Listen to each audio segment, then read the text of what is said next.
A very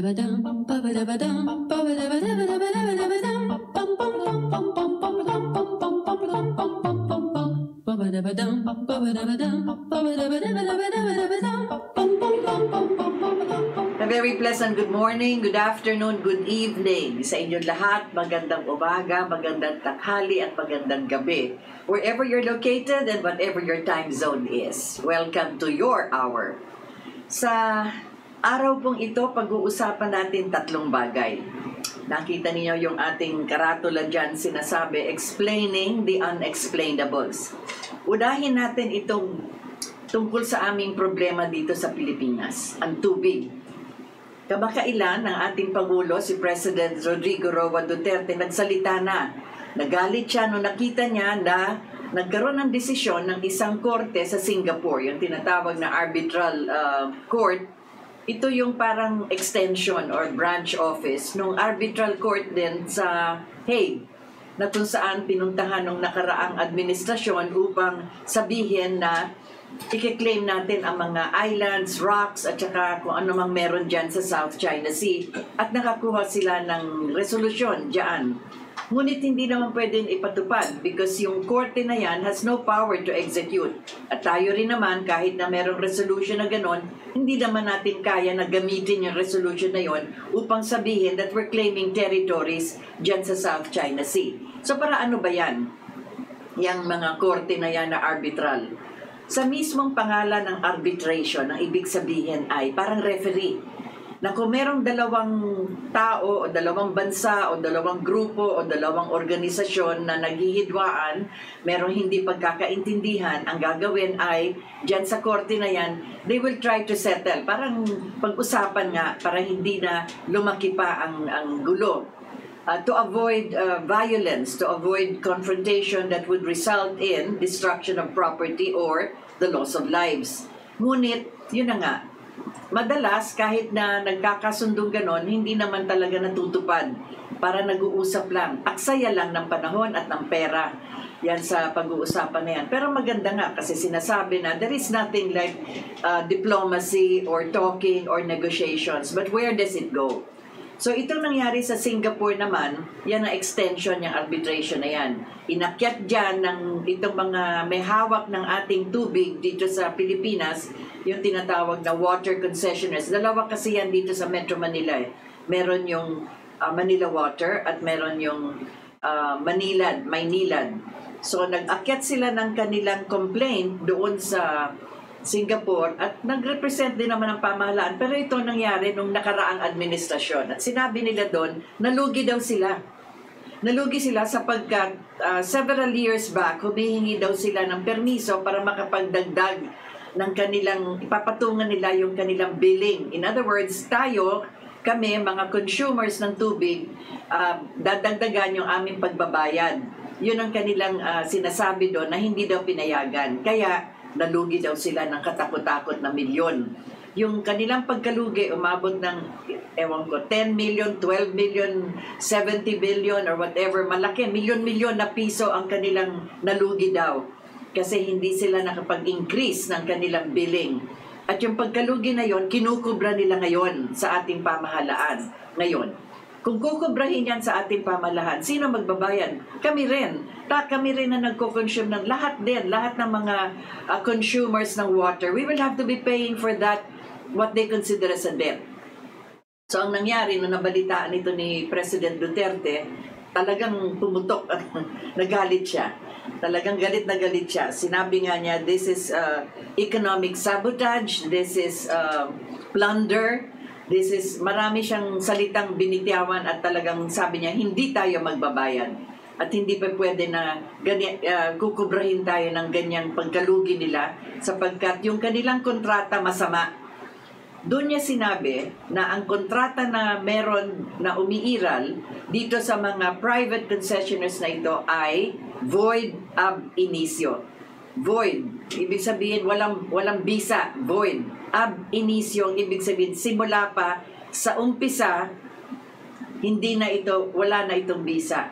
Ginagamit yung salita na yun. It's a Latin term actually. Many of our terminology sa law, nanggagaling pa ito na ginagamit natin yung Latin term sapagkat malaki malawak ang ibig sabihin ng mga salita na yan in Latin. Hindi kagaya sa English, ang dami-dami pang explanation, yung tinatawag na legales. But because Latin is a dead language, kung ano yung binitaw na salita doon sa salita na yun, whatever the word contains, yun na yun, void.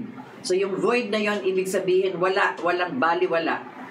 Ab initio, at the beginning, yun ang ibig sabihin nun. So, yan ang sinabi ng ating Pangulo sapagkat nung tiningnan niya yung kontrata sa mga private concessionaires, sinabi niya kaagad, void ab initio. At sabi nga niya, pakukulong ko kayo sapagkat mali itong ginagawa ninyo na nagpapahirap kayo sa mga water consumers pagkatapos ganito ang mangyayari. Yan ang salita niya noon. Several weeks back, at sabi nga niya, that was sometime last year, probably the end of the year already, ng 2019. At sabi nga niya, sa January 6, 2020, gagawa siya ng announcement tungkol dito. So yan ang unexplainable. Bakit nga unexplainable? Sapagkat wala pang paliwanag kung ano ang ibig sabihin ng presidente na magfa-file siya ng kaso ng economic sabotage o plunder laban dito sa mga private concessionaires. Anong ibig sabihin niyang private concessionaires? Sa mga nakatira ngayon sa ibang bansa, kung lalo na kung kayo'y nasa Amerika, alam naman ninyo ang utilities, public utilities, hawak ng pamahalaan. Kahit na sa telecommunications, kung kayo nakatira sa bundok kung saan man sa Amerika, talagang kakabitan kayo ng telepono dyan o communication system. Kung kayo ay nasa malayong mga lugar, sa mga forest or whatever, kahit na iisang bahay lang yan sa layo, sa syudad o kung saan mang bayan yan, kakabitan kayo ng elektrisidad, ng pamahalaan, kakabitan kayo ng water service because these are basic utilities to be handled by the government for all the citizens of a country. Anong nangyari dito sa atin? Sa mga nakaraan na administrasyon, binigay sa mga privado. Kasi daw, ang pamahalaan, hindi daw ito makakayang gawin. Bakit nga hindi kaya? Yan ang unexplainable. Walang explanation yan sapagkat napakaliwanag. It is basic common sense. Of course, the government can handle basic utilities. Ngunit, eto na, sinasabi nga natin, we will try to explain what happened to that unexplainable event several administrations back. Gusto ng mga oligarko kumita. Kaya pinasukan nila yan, public services na yan, utilities especially. Water, power, transportation, telecommunication, pati mga ospital, pati medical services, pinasukan lahat yan para sila kumita. Bakit sila dyan papasok? Ang dami naman ibang investments na pwede nilang gawin. Kasi madali. Andyan na eh. It is already a built-in system. Imagine, we have already been supplied by water from Dawasa. Yan ang original na water system natin. So magte-take over ang private sector. Hindi na sila kailangan pa magtayo ng tubo, maglagay ng mga filtration. Andyan na. It is there. All they have to do is bill us. Ayusin ng konti, dadagdagan ang mga tubo. Andyan na. The system is already there. Tapos sasabihin na hindi tayo, ang pamahalaan, hindi kaya ito. Well, the government has been doing this already for years. During the time of Ferdinand Marcos, President Ferdinand Marcos, ang ating tubig, magkano ba? Per cubic, 2 pesos and 50 centavos lang. Ngayon, magkano na? 50 peso mahigit. Nagdoble-doble na. Bakit? Kasi nga, gusto nilang kumita. They're using our public utilities for income, for their income, for private business. Hindi ba talagang napakasama nito? Pero, tumahimik ang taong bayan. Tayo, kami, mga consumers. Bakit? Kasi andyan na eh. Yan na nga ang nangyari. Ngayon, nakita ni President Duterte, medyo umaabuso na nga kasi nakita nga dyan sa nangyari sa arbitral, nangyari sa Singapore. Kaya sabi niya, hindi pa pwede ito. Now, what are we trying to explain? First, an arbitration court outside of our country, whatever court that is outside our country, cannot impose its decision or its judgment within our country. Tandaan ninyo yan. The first act of sovereignty is the independence of our courts.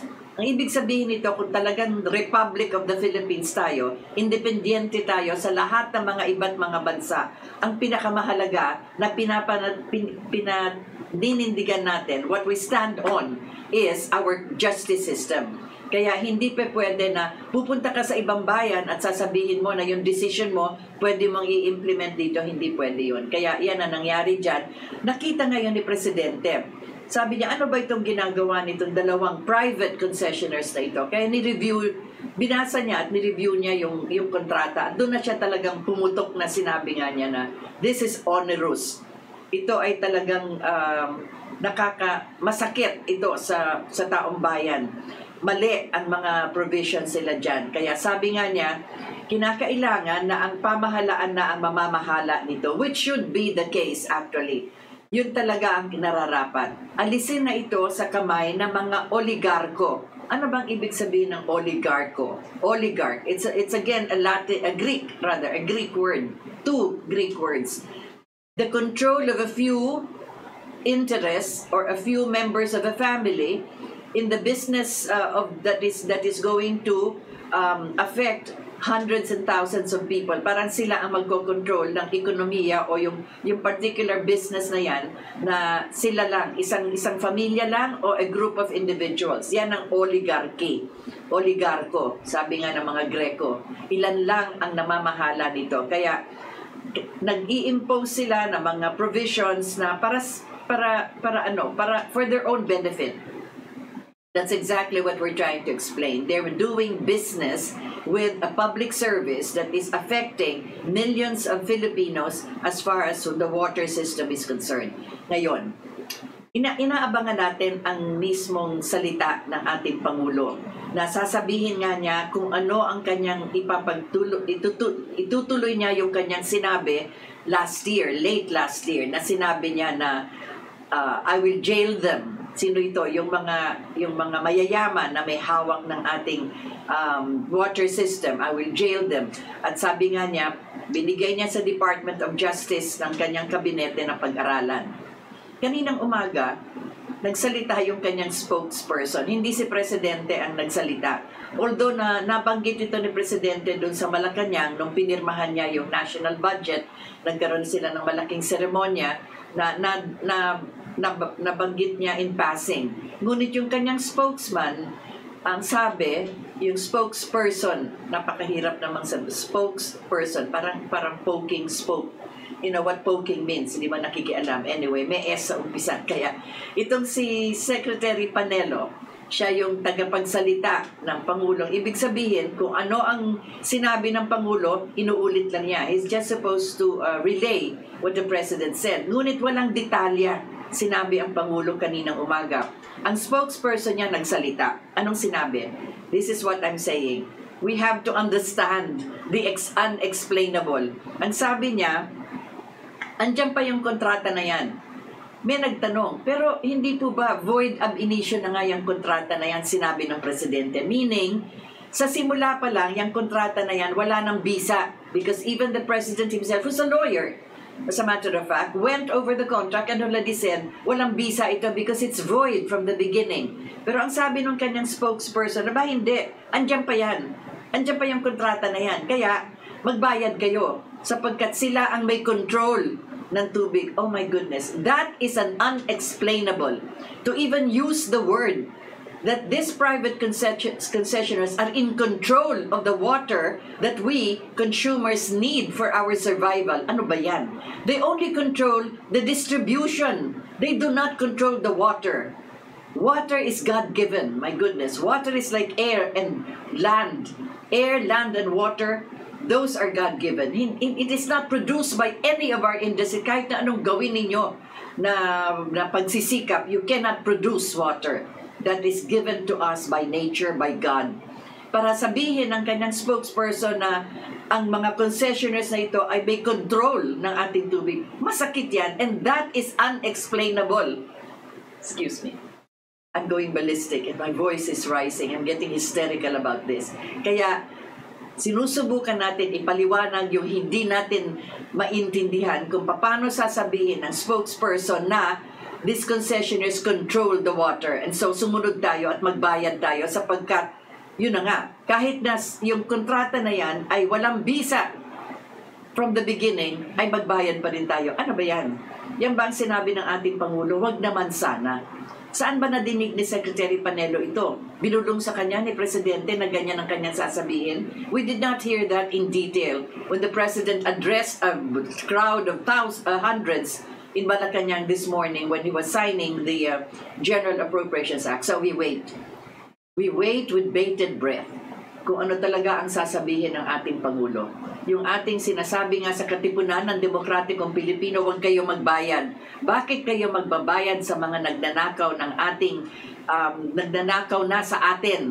Because dyan sa kanilang billing, sa katutak na pinapatong nila dyan na hindi naman konektado sa ating pagkonsumo ng tubig, merong basic water charge, meaning ganong kadaming tubig ang ating nakoconsume on a daily basis. Ngunit nagpatong sila. Meron silang pinatong na environmental charge. Ano ba yung environmental charge? Yan ang unexplainable. Kaya sinasabi ko nga, kailangan natin magkaroon ng explanation, ng paliwanag tungkol dyan. Environmental. Meron silang nilalagay dyan tungkol sa water system distribution. Ano ba yan? Yung mga tubo na kinokonekta nila. Kailangan yan ay talagang sakop na sa kanilang katungkulan bilang distributor. Sakop na yan sa kanila. Hindi na kailangan ipatong pa sa atin kasi nagbabayad na nga tayo eh. Meron silang mga charge dyan ng mga projects na hindi pa natutupad. Marami dyan na kung talagang titingnan mo, hindi nila nililista lahat dyan. Parang hinahalo-halo. Marami silang tinatawag na unexplainables. Kaya ine-explain natin na yung unexplainables na yan, nasa ating water billing, kailangan siya sa atin mabuti. I am not an expert on going over the billing of this water distributors. I can only complain. Kaya, Mr. President, yung spokesperson mo nagsalita kanina at yan ang kanyang sinabi, sana naman ay iba ang iyong nasa isip at lalong-lalo na sa iyong puso at iyong damdamin. So if we have to explain the unexplainables, that is one item that I am discussing now, today. Sa mga nakikinig sa atin sa ibang bansa, pagpaumani ninyo kung ganito ako magsalita na parang ballistic na nga ang tono ng aking boses sapagkat masakit. Napakasakit na nagbabayad tayo ng tubig na kinakailangan natin para mabuhay. Ngunit yung mga nagbibigay ng tubig sa atin at sila mga distributors nga, sa katutak na patong-patong ang kanilang nilalagay para sila kumita. They are using it as a business.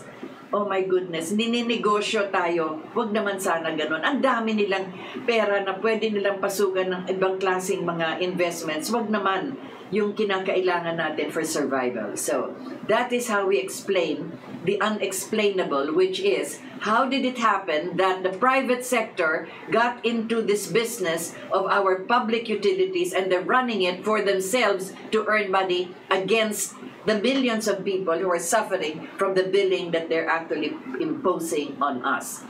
Na-English ko tuloy sa galit. Anyway, yan ang isang topic na sabi ko nga, we are trying to explain the unexplainables. Ang pangalawang gusto kong pag-usapan, ito nangyari itong salita na ito, again, several weeks back, as a matter of fact, I think late last year or very early this year. At kailangan balik-balikan ko ito. Parang napapagod na ako na pag-usapan ito, pero kinakailangan talaga. Hindi ko talaga palalampasin sapagkat sabi ko nga, alam ko ito first hand tungkol nga sa mga pangyayaring yan at kailangan, as my role in media, I have to explain this, explaining the unexplainable. Ito na. Ang sabi ng isang Associate Justice, former Associate Justice ng ating Supreme Court, si Artemio Panganiban. Ito yung tungkol sa mga kaso ng mga Marcoses na sunod-sunod na didismiss na ng korte. Bakit? Bakit na didismiss? Sa loob ng 33 taon, wala silang makitang hard evidence na pwede nilang ipresenta sa korte para sabihin na yung kayamanan ng mga Marcoses ay ninakaw sa taong bayan.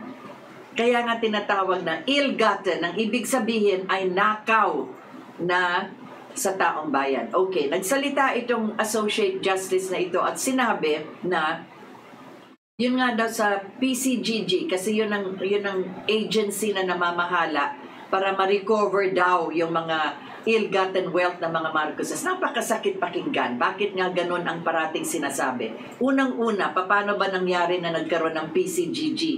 Yan ang unang-unang order ni Corazon Aquino, the first document that she signed. Tingnan mo talaga the cruelty of that lady. Executive Order number 1, followed by Executive Order number 2, number 12, number 12A. Memoryado ko, lahat yan konektado. Ano yung unang-unang bigkas dyan sa Executive Order na yan? Whereas the Marcoses, their associates, their families have amassed ill-gotten wealth. So doon pa lang sa kanyang sinulat na Executive Order, ill-gotten wealth na pera na ng taong bayan ang ninakaw ng mga Marcoses. Saan ka makakita na ano ba siya, judge, korte, at meron na ba siyang ebidensya na immediately she can say that? Pero yun ang nakasulat dyan sa executive order na yan. So yung order na yan ang nagtayo ng tinatawag na Presidential Commission on Good Government. In short, yan ang tinatawag na PCGG. Now, I am trying to explain the unexplainable dyan sa loob ng PCGG. Unang-una, ang naupo dyan ay si former Senator Jovito Salonga. Siya yung unang-unang chairman. Anong una niyang ginawa? Sabwat siya sa mga cronies, supposedly cronies, mga kaibigan ni President Marcos. Nagkaroon sila ng tinatawag na mga compromise agreements. For a certain amount, nagbayad itong mga taong ito para hindi sila kasuhan. At doon sa kanilang arrangement kay Salonga, sabi nila, ay ito lahat amin. Yung mga walang kwenta, yan, kay Marcos yan. Kaya sinasabi nga na yung mga ibang bagay na hindi nila pagkakakitaan, yun ang kanilang sinurrender, basta wag silang kakakasuhan. Kaya makikita ninyo, hanggang ngayon, patuloy pa rin itong mga taong itong yumayaman, ng yumayaman, ng yumayaman. Tapos sasabihin na sila daw ay cronies ni Marcos. Hindi po totoo yun. Anyway, asa nangyari nga dyan sa PCGG, marami silang kaso na kanilang final sa ating mga korte dito sa Pilipinas. Hindi sila makapag-file noong 1986, nung pag-alis na ng mga Marcoses at nasa Honolulu na sila. Hindi sila makapag-file ng criminal case sapagkat under our law, pagka criminal case ang ipa-file, kailangan babalik dito sila Marcos para harapin. Because under criminal law, the accused in a criminal law should be present every day in court pagka pakikinggan yung kanilang kaso. Ayaw nila yan kasi syempre ayaw nilang pabalikin si Marcos dito. Kaya civil cases lang ang kanilang final.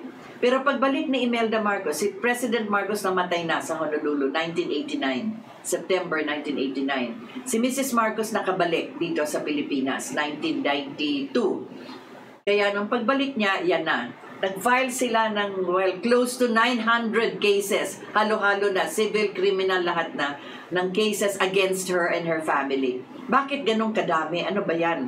Sinasabi nga na this is all involving yung sinasabi nila na yung kayamanan ng mga Marcos. Kasi sa bawat bank account na kanilang nadiskubre, isang kaso. Hindi nila sinama na, for example, sa isang bangko, lahat yan ng accounts na pinagsususpetsahan nila sa mga Marcos, isang kaso yon. Hindi. Hinimay-himay nila isa-isa para nga pahirapan ang mga Marcos. Sabi ko nga, you only have 365 days a year.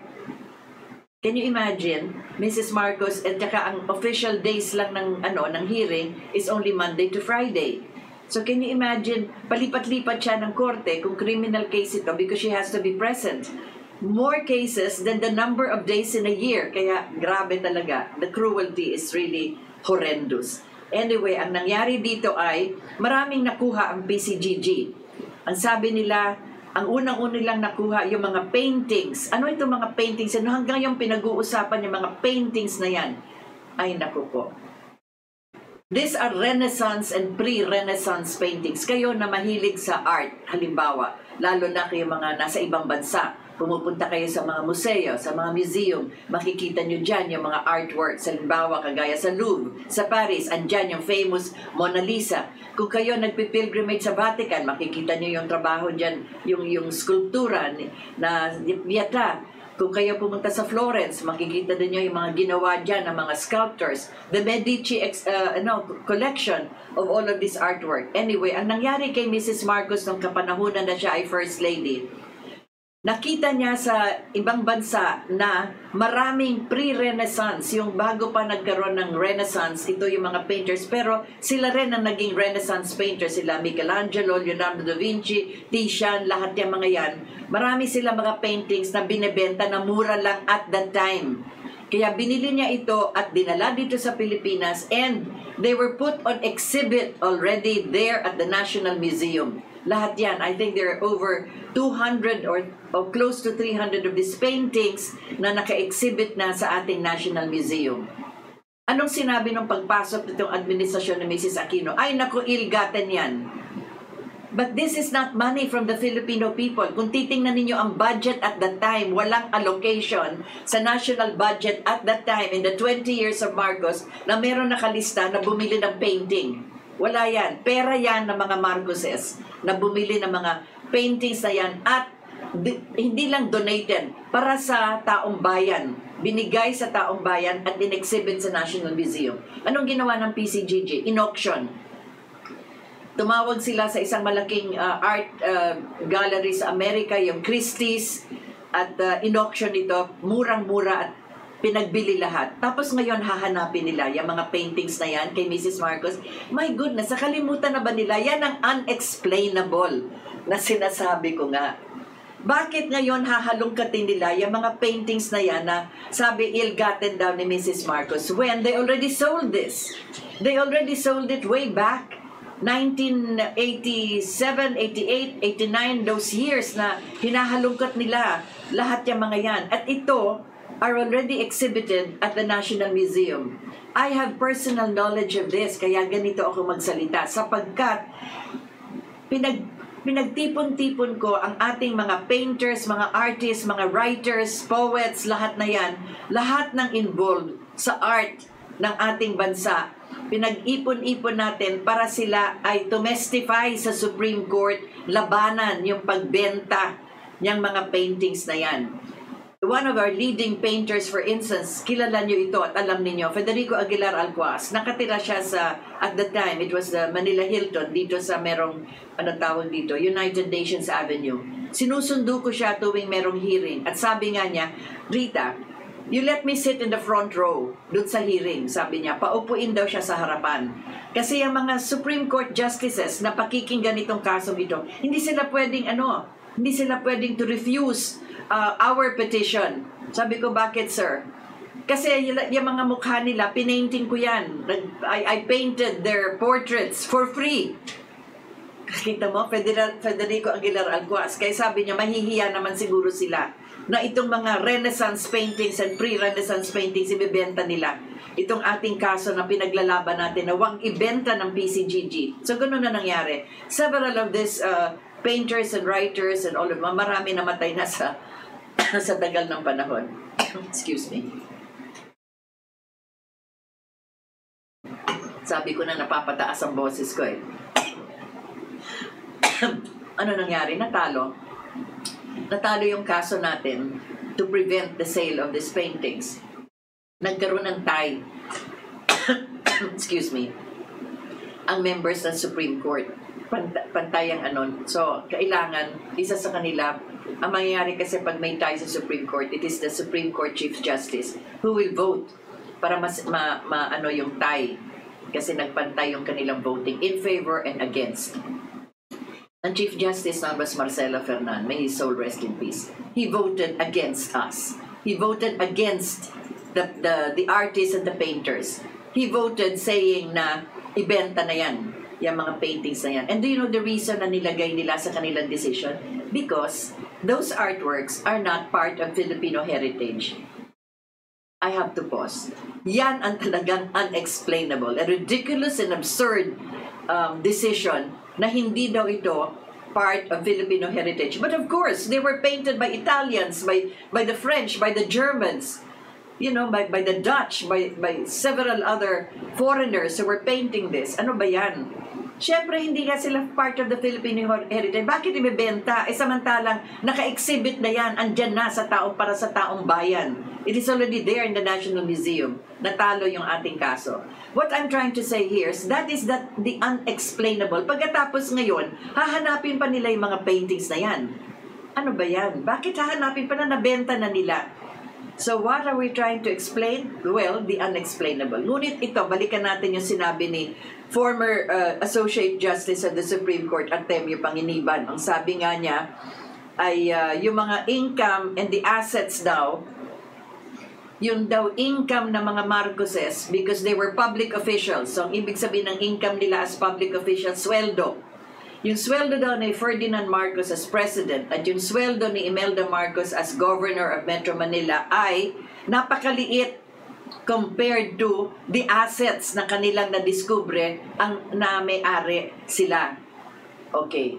Ang hindi nila alam, at siguro alam ni Associate Justice Panganiban na kahit na yung sweldo nila, yung sweldo ni President Marcos at yung sweldo ni Mrs. Marcos, hindi nila kinuha.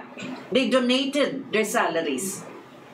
So kung sasabihin na paano sila nakabili ng mga paintings na yan, nakabili ng mga sari-saring mga art objects, at yung mga bagay na yan, at nakabili ng properties, halimbawa sa New York, nabanggit ko na yan, yung trial sa New York.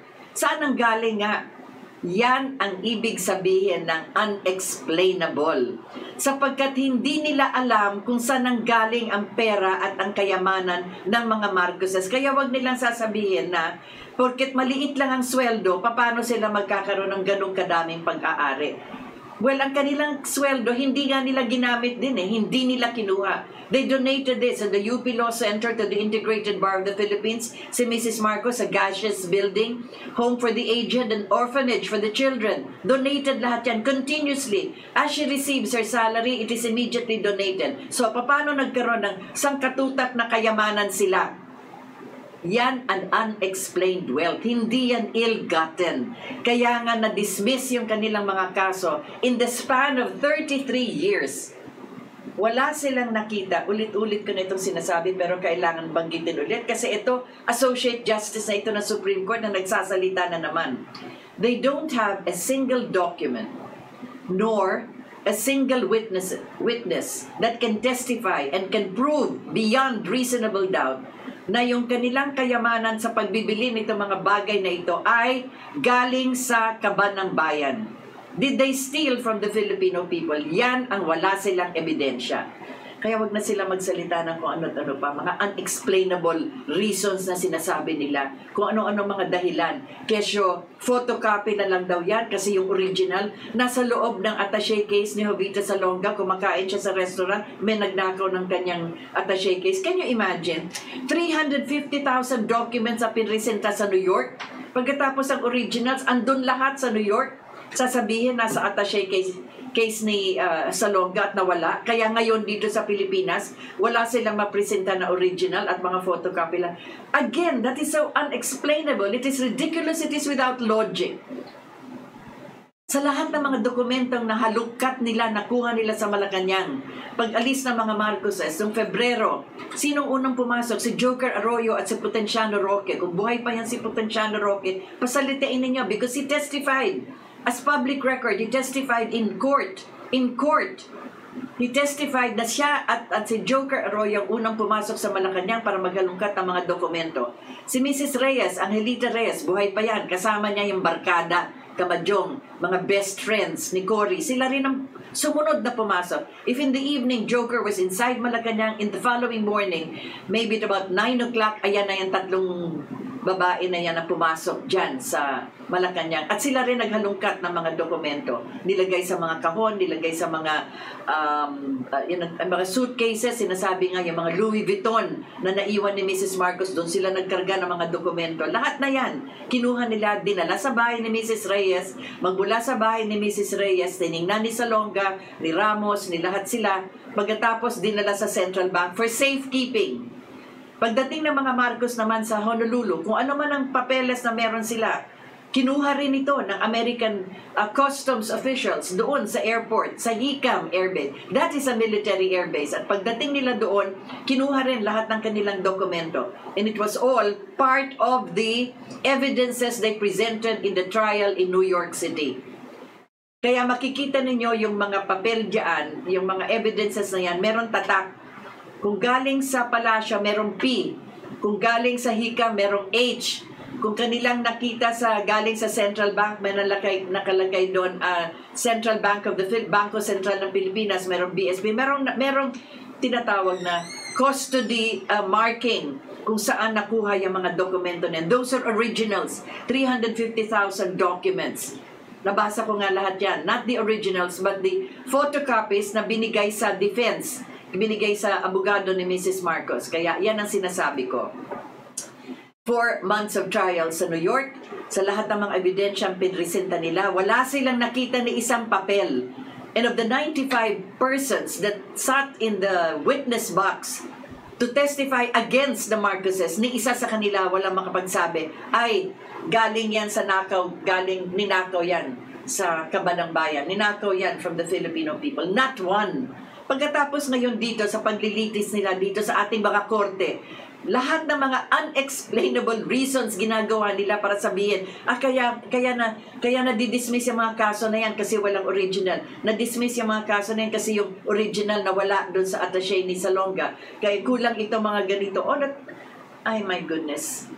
Well, Associate Justice of the Supreme Court, Artemio Panginiban, yan ang kanyang sinasabi. At malungkot na sinasabi nga niya na pagkat maliit lang ang sweldo at pagkat yung sweldo nila Marcos ay hindi katumbas ng kanilang ari-arian, ang kanyang conclusion, yun ay ill-gotten wealth. Mali po kayo? That is unexplained wealth. At bakit unexplained? Malungkot mang sabihin ito, ngunit ang mga nakakaalam ng lahat na yan ay namatay sa Honolulu noong September 1989. The first act of violation of human rights is to deprive a person to return to his country of origin. Yan ang ginawa nila kay President Marcos. From the time he arrived, nag-file na siya ng kaso sa ating mga korte hanggang umabot sa Supreme Court at sinabi niya, he was petitioning to come home to our country, umuwi sa Pilipinas para siya na mismo ang tatayo on trial lahat ng accusations ninyo na galit pa hanggang ngayon sa mga Marcoses. Lahat ng pinagsasasalita ninyo hanggang ngayon, hindi ninyo siya pinayagan umuwi. So he can stand in front of you. So you can confront him tungkol sa kanyang kayamanan. Hindi niya siya pinayagan. That is a extreme violation of his basic human right to be able to return to his country of origin to defend himself.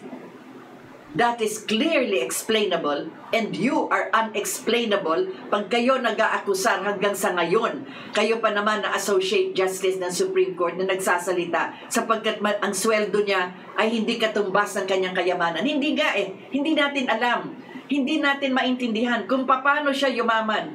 Kasi sa korte na sa Amerika, my goodness, the mightiest sword of justice, the United States of America with a 12-man jury na hindi man kilala mga Marcoses, wala silang nakita na isang papel man lang na nagsasabi, nagnakaw siya sa taong bayan. Yung judge na mismo, you look at this in the court records, Judge John F. Keenan of the Southern District of New York, yan sa trial na yan, asawa niya, kaklase pa ni Corazon Aquino. Anong sabi niya? You come to my court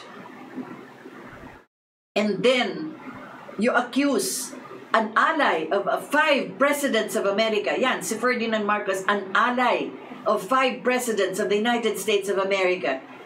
And then you tell me, when you remove all the fancy ornaments from the tree of your accusations, you come to my court and say, gee, we can't find the documents. Exact words ni Judge Keenan. Tingnan niyo yan sa court records sa New York. I am not doing this, I'm not saying this out of fiction or figment of my imagination. I've practically memorized this. Bakit? Ulit-ulit kasi kayo pinipilit nyo yung unexplained wealth na yan. Kaya sinasabi ko nga sa inyo, maglabas kayo. Wag na nyo do not find reasons for photocopies that you have or for the originals that got lost. Come and present a document which will say that Ferdinand Marcos and Imelda Marcos stole the money from the people. Wala silang makitang ganon. None. No evidence that will prove that. And that already came out in New York. At yun ding mga dokumento na yun din ang dokumento ginagamit nila dito sa Pilipinas. Ano ba yan? Hindi ba napaka-unexplainable? Nalitis na nga doon, gagamitin pa yung mga dokumento na yan dito at sasabihin nga na ill-gotten wealth yan. Bakit ill-gotten? There is no proof that it's ill-gotten. It is a presumption. Presumed. Presumed lang kasi nga yung sweldo maliit kumpara sa kanilang kayamanan. Bakit nga hindi nyo pinayagan for President Marcos to explain? Si Mrs. Marcos, ayun, nakaupo lang sa korte, nakikinig. Nung in-interview nga siya, what do you have to say? Ano maiintindihan niya tungkol na yan sa lahat niya mga money placements na yan, sa mga bank accounts na yan? What did she say? Ano ang sinagot ni Mrs. Marcos? My relation with Ferdinand Marcos was romantic, not economic. Hindi ba? Tama naman yung sagot niya. Hindi niya pinapakialaman kung anong ginawa ng asawa niya at yumaman ng ganoon at nakabili ng bagay na yan. My relationship with my husband is romantic, not economic. Classic. It's a classic reply. Hindi nila yan nilalabas, hindi nila pinag-uusapan yan sapagkat yan ang katotohanan. Kaya kahit na wala siyang sinasabi in her defense, kasi hindi rin niya naiintindihan lahat yung mga money placements na yan, na-dismiss. Why? Because the evidence that is so important that is ill-gotten is the evidence that the money was stolen. Was it stolen from any individual? No, they're trying to prove that it was stolen from the government. May preba ba sila? Wala. They control the budget. They control the budget office from 1986 until the present. Hawak nila lahat ng dokumento. Si President Marcos nga bago umalis, pumunta ba sa budget para sabihin, akin na yung mga dokumento, itatago ko yan? No. He had even no time to even pack his, anong tawag dito, yung kanyang reading glasses sa pagmamadali para makaalis sila ng Malacanang kasi binomba nga kami doon. I was there when we were bombed by 2 helicopters, unnumbered helicopters na bumomba dyan. Ganyan ang ginagawa ng mga Amerikano sa mga presidente at mga leader na nais silang paalisin. Maswerte na lang si President Marcos sa kaibigan siya ni Ronald Reagan at alam na si Secretary Schultz, alam na kaibigan din siya ng Amerika. He's been an ally of America for all the years. Yun ang malungkot dun eh. Kaya nung tinanong ko nga si President Marcos sa Hawaii, did you regret anything? Sabi niya, no. Did you regret calling for snap elections? No. Because I won. What did you regret, Mr. President? Alam mong sabi niya? Alam mong sagot niya? The betrayal of a friend. The betrayal of America sa kanya. Sapagkat nagtataka din siya, bakit siya kailangan alisin sa Pilipinas? Sapagkat takot sila na yung bases, hindi na ito ipagpapatuloy ni Marcos kasi nga ni-reduce na niya yung bases na yan from 100 years, 99 years to 25 to 5 years at ito matatapos na yung term ni President Marcos noon, 1986. Natatakot ang Amerika na baka paalisin na sila. Well, the hand of God came in. Sumabog ang Mount Pinatubo at nakita ninyo yung mga images ng mga Amerikano. Bit-bit lahat ng kanilang mga gamit kung ano yung kanilang mabubuhat. Lahat sila umaalis dyan sa 2 bases na yan, Subic and Clark Air Base. Gawa ng pagbugso ng bulkan ng Mount Pinatubo. A dormant but active volcano that erupted after what? 400, 700 years? Ayan, sinabugan sila niyan. And ang pinakamalungkot, yung administration mismo ng kanilang Corazon Aquino, yung kanilang Corridal na kinakabit nila sa kanilang mga lapel, hindi pinagpatuloy ang kanilang bases dyan. It was all terminated. Yun ang pinakamalungkot dyan. Pero bumalik sila sa anak naman ni Mrs. Aquino, and that's with Noy Noy. Naglagay sila ng EDCA na now they have 8 American bases within Philippine bases. Tayo nagbabayad ng elektrisidad, tayo nagbabayad ng tubig, dyan sila. Hindi natin alam kung anong meron doon sa loob na yan. But they are within Philippine bases. Yan ang nakalagay doon sa agreement nila na pinirmahan nung anak ni Mrs. Aquino. Oh my goodness, I'm going beyond myself. But what am I trying to explain? The unexplainable, going back to this. Marahil tuwing merong magsasalita tungkol dito sa kayamanan ng mga Marcoses, hindi ko talaga palalampasin. I will always try to explain it as best as I could. First-hand knowledge, sapagkat nakita ko lahat ng mga dokumento na yan, nabasa ko yan lahat na yan. I stood there together with several others who witnessed the trial of the Marcoses in New York for 4.5 months. Kaya masasabi ko na kahit na isang tao na naupo sa witness stand o isang dokumento na nalabas nila, wala silang nakita na ebidensya na itong pera nila ay ninakaw sa taong bayan. So that is explaining the unexplainable, because the unexplainable can only be explained by the person who knows all of this, but they did not allow him to speak. He died in exile in Honolulu. Ferdinand Edralin Marcos. Ang kagandahan lang nito ay umiikot talaga ang mundo. Na kahit na walang lumalabas sa mga dyaryo o sa mga radyo o sa telebisyon na nagsasalita tungkol dito, paminsan-minsan nagkakaroon tayo ng okasyon na pag-usapan ito. And as I've said, I am an ordinary practitioner in media. I am not even a journalism graduate. I am a graduate of philosophy, and my postgraduates are in anthropology, Islamic studies, and Philippine studies, and it has nothing to do with media. Ngunit gayon na meron tayong social networking at maaari tayong makausap sa buong mundo tungkol sa mga bagay na hindi naman binigyan ng panahon na mailabas. That is why we have to explain the unexplainables. At binabalik-balikan ko nga ito nangyayari sa mga Marcos. Hindi nila alam na nagsasalita ako dito, and I have no commitment with them. Neither do I owe anything that I have to do this for them. This is just my role because I believe in the essential truth in all of this. Maraming tao na nagsasabi na loyalista ka ba o ano. Ang sinasabi ko lang dito ay naniniwala ako na doon sa nakita ko sa lahat ng mga dokumento na yan sa New York at sa panahon na ako ay nakapaglingkod sa government television channel dyan sa Malacanang to cover the President and the First Lady, wala ako nakitang katiwalian na kanilang ginawa on my personal knowledge as far as that is concerned. At sasabihin ko rin, wala ni isa sa kanyang member ng kabinete. The members of his cabinet have also not spoken against him or have made any testimony against them. Kagaya ng sinasabi ko, yung kanyang budget minister at the time at lahat ng mga may hawak sa central bank, lahat sila walang nagsalita. As a matter of fact, yung kanyang former central bank governor, si Jaime Laya, siya nag-testify sa New York kasi akala nga ng mga Amerikano, pag magte-testify doon si Laya ay pwede magsalita na marahil kumuha ng pera si Marcos sa central bank at lahat ng yan. Pero iba ang sinabi ni Jaime Laya, former central bank governor. Ang sinabi niya na nagkaroon tayo ng dollar crisis noong 1983 sapagkat nung nabaril nga si Ninoy dyan sa tarmac sa Manila International Airport, lahat ng mga mayayaman nilabas ang kanilang pera. At ang International Monetary Fund at ang World Bank na hawak din ng mga Amerikano, nagtigil ng kanilang credit sa Pilipinas. Ang nangyari dyan, hindi na sila magpapautang and they were billing us already, bayad kayo ng utang ninyo. My goodness, hindi naman utang ni Marcos yan. Utang yan ng mga tao na naglalagay ng investments dito sa Pilipinas. Utang yan ng pamahalaan para magpatayo ng ating mga infrastructure. Ngayon, ang ginawa nila, naghigpit sila. 148 banks of the World Bank and the IMF they withheld credit for us in 1983. Anong nga sabi ni Laya? Pumunta siya kay President Marcos. Si President Marcos may sakit. Hindi natin alam at that time kung ano yung sakit niya. But we learned about this many years after.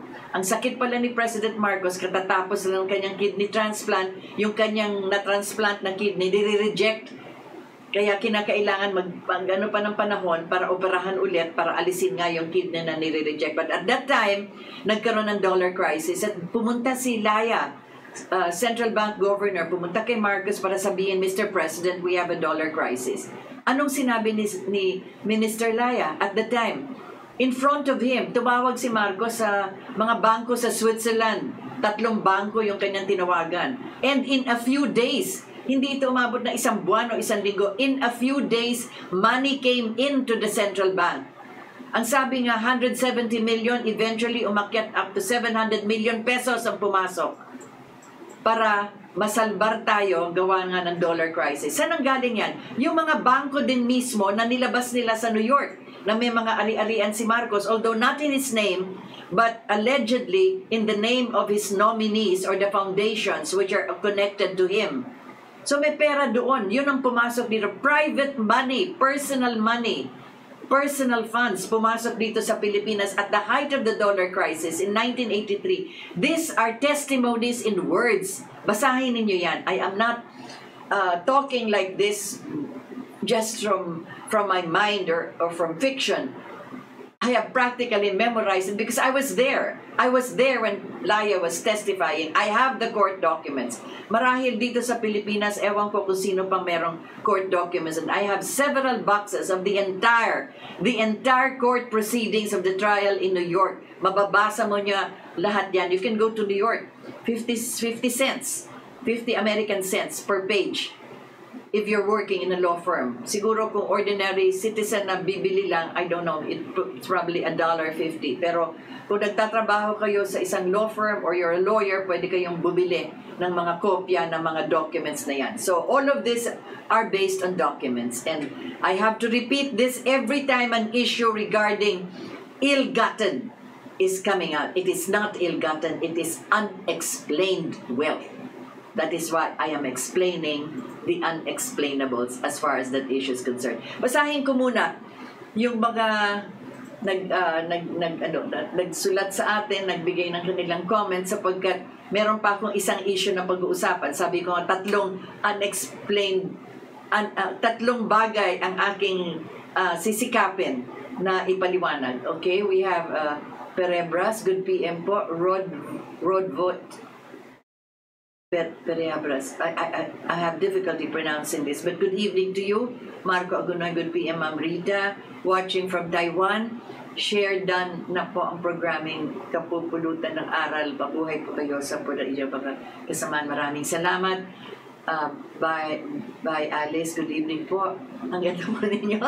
You know, I love hearing this. At my late age, para malaman ninyo, hindi ko kinahihiya. Ito pinagmamalaki ko. Women usually lie about their age. I don't. I'm 75. O, diba? Ganda.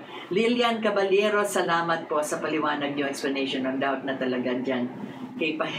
May doubt kayo kay Panelo. Alam nyo, pag minsan kasi, ang sarap magsalita, hindi ba kagaya ko? Lalo na pagka madaldal ka at may talagang hilig ka magkwento. Ngunit huwag kang magkikwento ng mali.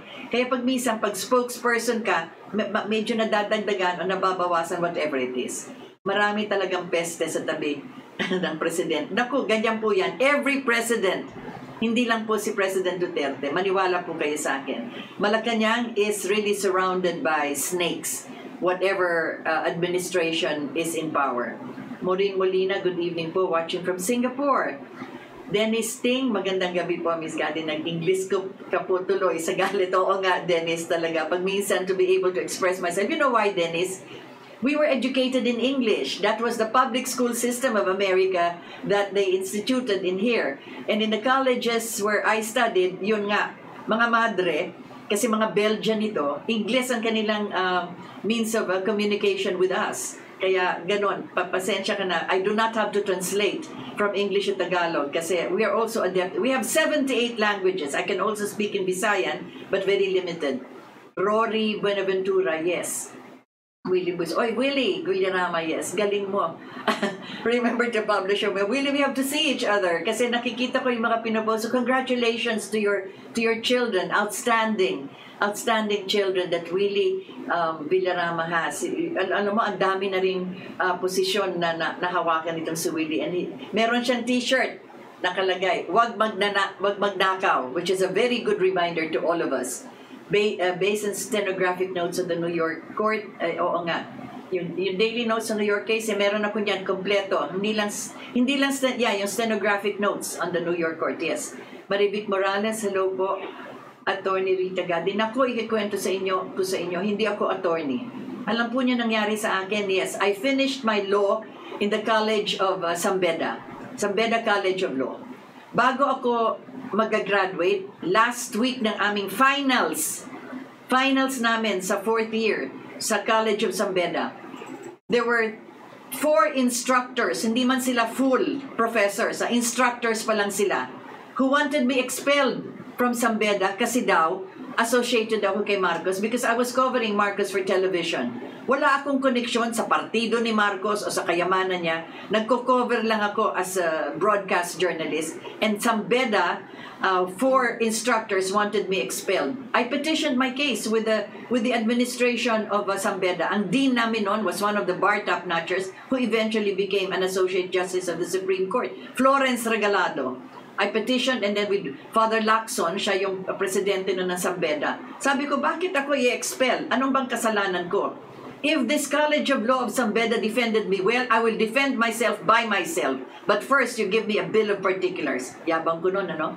Wala na ako talagang matataas pa, kundi yung aking napag-aralan lamang. Okay, so, I was allowed to graduate. I was allowed to take the finals.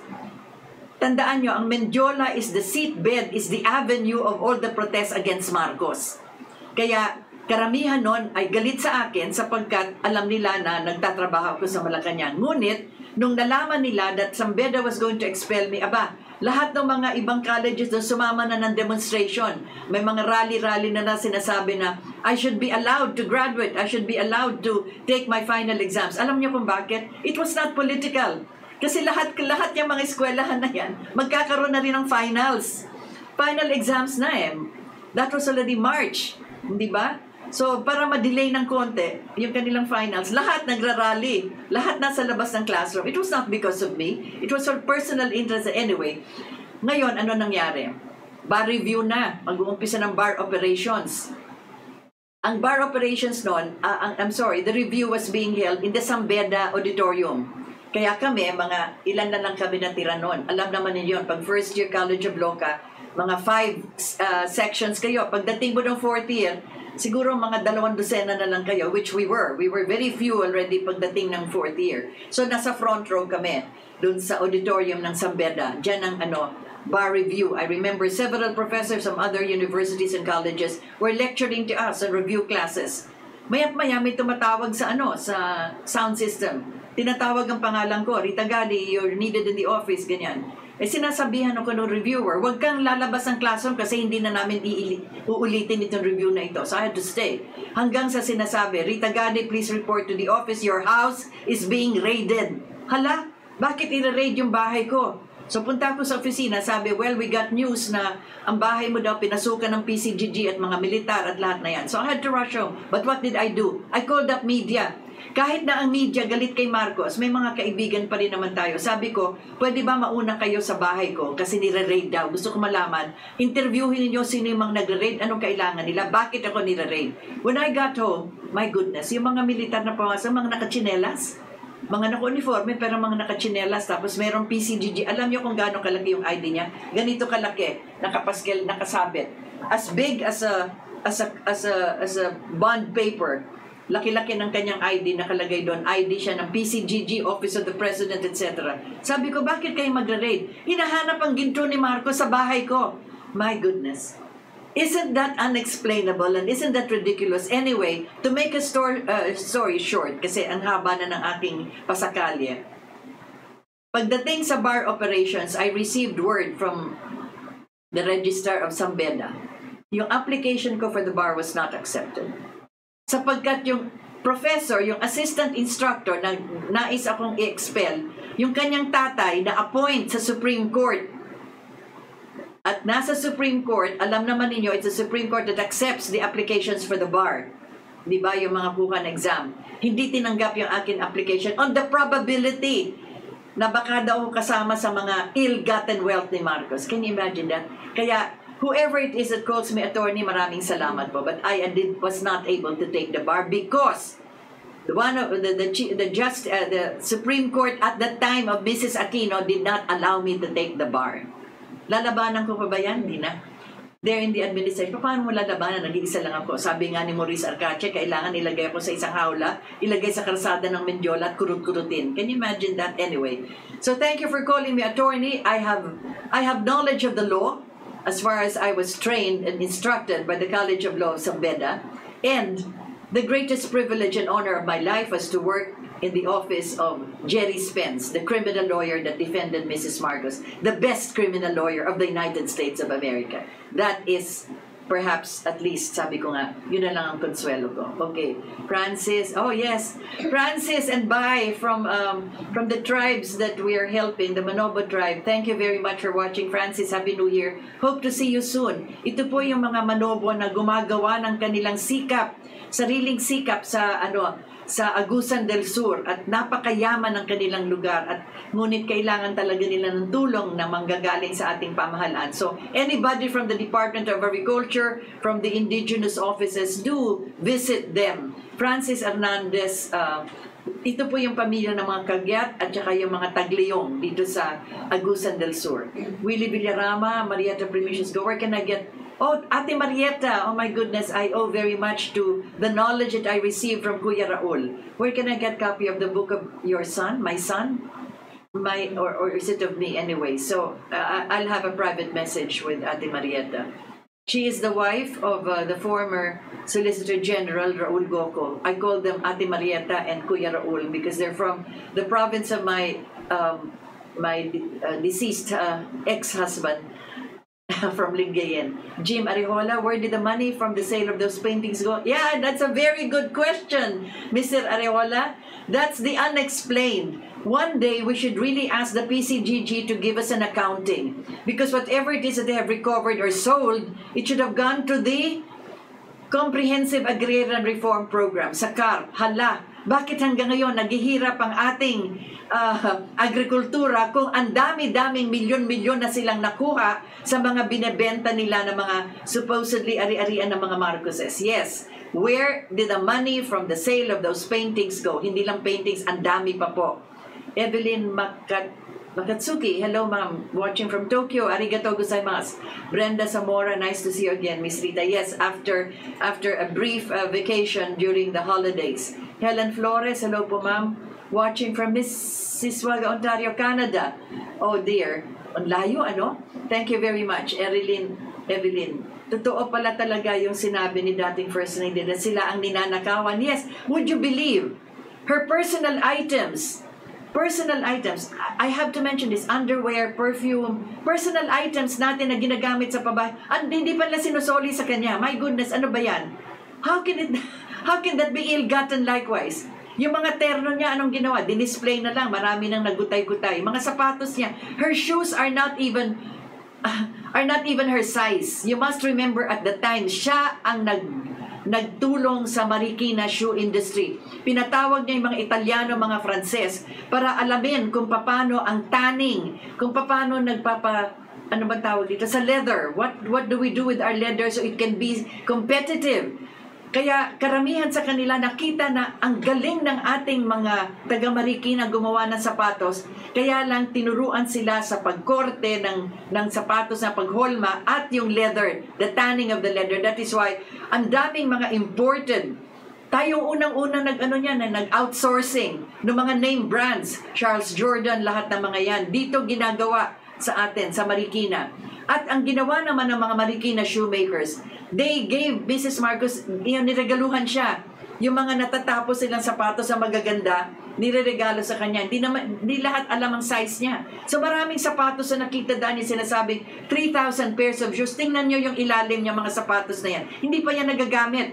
In fact, that is why she kept them all in one room to prove na yan ang mga gawa at regalo ng mga Marikina shoemakers, regalo sa kanya para ipakita sa buong mundo kung gaano kagaling ang craftsmanship at kung paano nila na kuha yung industriya sa yung tanning, kung paano inaano yung leather, paano binibilad at paano ini-stretch para magandang klaseng leather. And she imported also leather for the Marikina, nagkaroon ng parang relationship yung mga manufacturers sa Italy at sa France para tulungan yung ating mga Marikina shoe makers. Kaya pag sinasabi, wow, she has 3,500 pairs of shoes, yan po yung naka-exhibit ngayon, andyan, hiningi nila sa Marikina para ipakita. Ano ngayon ang situation ng ating Marikina shoe industry? Kayo na po ang sumagot. Another unexplainable. Anyway, sana ba tayo? Lisa, pilit nilang sinisiraan ng mga Marcos palibhasa, interesado sila sa YAP. Yes, of course, it's all money. Binaliktad nila ang mga Marcos na magnanakaw, pero totoo sila. Yes, indeed, sila ang nagnanakaw. Yes, I can say that straight. Because there are many items, meron pang 2 building dyan na hindi pa nabubuksan sa publiko. Maharlika 1, Maharlika 2, ano yan? Andyan yan sa JP Rizal. Pinaayos yan ni Mrs. Marcos for visitors, for state guests, for dignitaries. Sa loob ng 2 building na yan, andyan lahat yung mga regalo ng mga kaharian, mga heads of state, mga regalo sa mga kay Imelda at saka kay Ferdinand. Personal gifts to them, but also official gifts kasi presidente siya at first lady. Diyan yan nakalagay. Diyan sa Maharlika 1, Maharlika 2. Meron na ba nakakita kung anong meron dyan sa loob? Wala. Hindi nila pinapalabas kung anong meron dyan. But, I have seen them. Vases. Merong isang upuan doon made of jade. Isang silya, jade carvings, lahat. Meron ba nakakita noon? Andun yan. I hope it's still there. So, sinasabi ko nga, marami pang bagay na hindi nila nilalabas lahat. Joel Ronoco Vertudazo, may sense ang explanation mo kaysa kay Winnie Pasaway. I don't know what Winnie Monson is explaining. She's explaining whatever. So, wag naman to compare because she also has her own mental gymnastics, so to speak. Oscar Benedict Vallejo, yes, because of the demonization of Marcos, you were perhaps one of the collateral damages. Yes, talagang direct, hindi lang collateral. Kasi, biruin nyo yan, wala naman akong connection. I'm not blood relative of the Marcoses. I'm not a member of any political party. I am not even, whatever. That is why I hated you with the former president, which I regretted so much. Of course, you would hate me. Alam niyo kung bakit? Sabi ko nga, bakit galit na galit ang tao sa akin? Yung pala, tuwing magkakaroon ako ng live coverage sa Malacanang, eto na. This is Rita Gado reporting to you from Maharlika Broadcasting System from Malacanang Palace. Yung pala I was cutting teleserye, basketball games, yung mga pinapanood ng mga tao, mukha ko kaagad nakikita nila. Of course, they hated me so much. Anyway, yes, that is why I hated you so much with President Marcos. Understandable, kasi nga naman, kung meron kang pinapanood, pag tas biglang-biglang makikita mo yung mukha ko. Pag minsan nagre-report pa ako, I'm here in Geneva, or I'm here in Berlin, or I'm here in Frankfurt. Ang yabang-yabang pa, hindi ba? Magsasalita pa ako ng Guten Nacht or Guten Morgen. I try to get some of the phrases of these foreign languages to give a sense of the country which we are visiting diplomatically. So whatever it is, maraming salamat sa inyong lahat na ngayon ay sumabaybay sa atin. Ang isa pa, ang huling explaining the unexplainable. Tatlong bagay kasi ito, yung sabi kong pag-uusapan natin. This is just very brief. Ano nangyari sa Iran at sa Iraq at ngayon ng Amerika at lahat tayo ay nangangamba na magkaroon ng gera? Well, there was a Major General, Qasem Soleimani, ang ganda ng pangalan niya, Major General who was killed intentionally, directly, by the order of the President of the United States of America, Donald Trump. He ordered the assassination by drone of this Major General. And he's an he's an Iranian, na papunta sa Baghdad.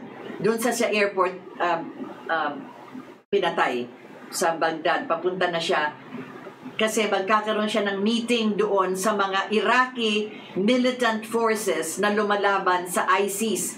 Kasi ang ISIS natanggal, siya na mismo ang tumulong din para ang mga ISIS ay matanggal sa Syria.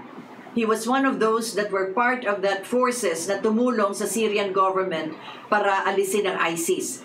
At kasama rin niya yung Russian army na pumasok sa Syria at ang kanilang na-liberate, sabi ko nga, Aleppo, which is the biggest commercial center there, tapos yung Rafah, the two biggest cities na kasama siya dyan na tumulong sa Syria para alisin na yung ISIS sa Syria at wala na nga.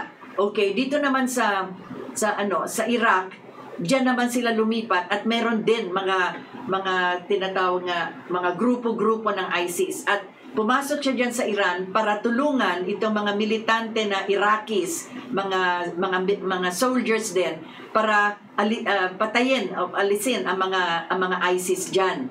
Ngunit alam naman ninyo, ang Iran at Iraq hindi nagkakasundo. Pero on the matter of ISIS, siya ay pumasok na dyan para hindi napapasok yung ISIS sa Iran, sa kanyang bansa mismo. O bakit siya pinatay? Ang tawag sa kanya ni Trump, the world's terrorist. Paano siya magiging terrorist? Siya nga ang pumapatay sa mga terrorist. Well, anyway, that's again the American propaganda, and that is the advice given to President Trump that he has to be exterminated. Why? Because even the United Nations group that has investigated the ISIS, even by the own admission of people who've been there, the ISIS is an American creation, a Jewish creation, a Saudi Arabian creation to remove regimes within their area para kaya nilang i-control. Exactly what they did to Syria, which they wanted to destroy. Can you imagine? Bashar al-Assad, presidente ng Syria, is a doctor. Tapos sasabihin nila na siya naggegera doon. When actually it is anyway. So mahabang kwento na naman. So itong si Qassam, Major General Qassam, mahaba kasi ng apelyido niya, pinatay siya on the orders of America. So syempre nagalit ang Iran. My goodness. In Baghdad alone, which is not even his city because he's Iranian, and Baghdad is in Iraq. Ang dami, thousands of people came out to mourn him. They paraded all over the streets with a flag and then, para sabihin na he was a hero for them in Iraq. Pagbalik niya sa Iran, he was also brought in several cities, paraded, at makita naman yung, well, kung pumapayag nga yung Western media na ipakita sa akin, titingnan nyo sa Al Jazeera, some of the other stations in the Middle East, makikita niyo yung images ng yung mga mourners, thousands of them. Okay, so ano nangyari? Nagtaas ng red flag ang Iran. We are going to execute severe revenge. Medyo mabigat yon. At yung pagtaas ng red flag, the red flag when it is raised in the highest mosque in the whole of Iran, that is a call for war. It is the flag of doom, ang sabi nga, pag tinaas yung red flag na yan. So, what are we expecting? We don't know what to expect. Pero nauna na si Trump, sabi niya, I know 52 places where you are. I'm going to bomb you if one American soldier will be hurt. Tingnan niyo ang mapa kung nasaan ang American forces. They are in Saudi Arabia, they're in Yemen, they are in Iraq. They are all over, surrounding Iran, as a matter of fact. Alam ng Iran yan. But what is the country that is there against all of this? Of course, it's Israel. Ang mga Hudyo, di ba? So abangan natin yan. But meanwhile, the president has been anxious, nervous, worried, because we have overseas workers, we have Filipinos there, both in these two countries, Iran and Iraq. Nakausap ko kaninang umaga si administrator ng Overseas Welfare and Administration, si Sir Hans Kakdak. At sabi nga niya, the combined Filipino communities in both Iraq and Iran, mga 5,000 lang yan. They have the contingency plan already how to evacuate them. He is waiting for all the reports coming. He's monitoring the reports coming from the Department of Foreign Affairs, which gets its report from the embassies and consulates we have there. So at any time, kasi tinanong ko nga, kailan kayo mag-evacuate? Before magputukan o pag pumutok na isang missile? Ang sabi niya, sa experience nila, kagaya sa Libya, nung nagkagera-gera doon, pinasukan din ng Amerikano, ginera din nila ang Libya, maraming tao talaga na overseas Filipinos ayaw umalis. So ang ginawa nilang priority, yung mga lugar kung saan there is greater danger, yun ang priority nila. So titingnan nila kung yung mga overseas workers natin nasa lugar kung saan magkakaroon ng tatamaan ng gera man. We cannot tell that, so we have to wait until the first missile perhaps will be exploded anywhere. Wag naman sana. But the OWA, the Department of Labor, the Department of Foreign Affairs, and ang una pang miniting ni President Duterte, National Security Council, ang ating armed forces, lahat yan miniting na niya to prepare already in the event that there will be immediate need for evacuation. So nakahanda na yan. They have contact with the airlines also. Kasi sabi nga natin, sa dalawang bansa na yan pinagsama, mga 5,000 lang. Dinagdagan na kasi kung sakali nakapangasawa sila ng mga Iraqi o mga Iranian, merang pamilya na yan dyan. So all in all, mga 5,000. Ang hindi natin nabibilang, yung mga undocumented, yung mga hindi nagre-report sa embassy o sa konsulado, yun ang mahirap. But by and large, ganun na rin. Kasi usually 1,500 lang yata at saka 2,000 lang sa isa, pero nilakihan na up to 5,000. They're prepared to evacuate 5,000 Filipinos who would want to return. Kaya depende yan sa prioritizing kung saan tatamaan yung dangerous, kagaya na nangyari sa Libya, for instance, isang ospital, binomba. So natakot tayo kasi baka may mga nagtatrabaho doon na mga nurse natin, na mga doktor, wala. So pero may malapit doon na kaya nagkaroon sila ng voluntary evacuation. In other words, ngayon pa lang, sinasabihan na yung mga Pilipino doon, kung gusto na niyong umuwi, ngayon pa lang tutulungan na kayong umuwi. If you feel that you are in a danger zone or you feel that you are in a danger area or you're afraid, baka kayo tamaan. Right now, for instance, sabi nga sa akin ni Administrator Kakdak, they're ready to evacuate them. Now, throughout the Middle East, eto na. Saudi Arabia, Yemen, Bahrain, Qatar, lahat yan ng mga Middle Eastern countries, ang dami natin. Yan ang milyon.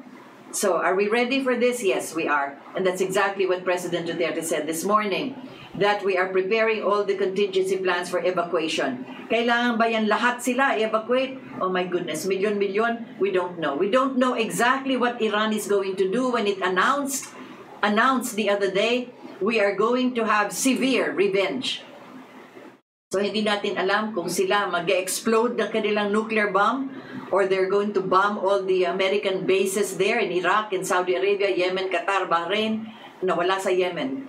Yemen nga ang pinagsuspetsahan nila na pumasok sa Aramco, pero alam naman natin kung saan nanggaling yung missile na yan. Anyway, that is the other unexplainable. Bakit pinatay si Qasem Soleimani?